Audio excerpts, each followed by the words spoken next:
যে 7টি অভ্যাস আপনাকে স্মার্ট করবে। নাম্বার 1, অতিরিক্ত কথা বলা কমিয়ে দিন।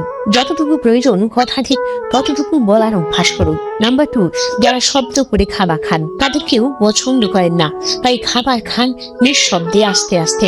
নাম্বার 3, ট্রেন্ডি পোশাক পরা মানে স্মার্ট হওয়া নয়, পোশাকটা আপনি বানাচ্ছে কিনা সেটাই হলো আসল কথা।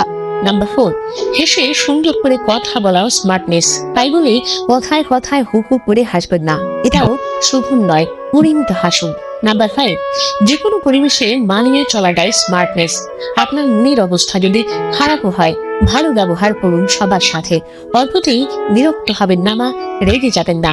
নাম্বার 6, সব জায়গাতেই কিছু ন্যূনতম সৌজন্যতা মেনে চলুন, যেমন জোরে জোরে কথা বলবেন না, ধূপধাপ পা না ফেলে হেঁটে নিঃশব্দে হাঁটার চেষ্টা করুন। নাম্বার 7, কারো সাহায্য নেবার পর ধন্যবাদ জানান।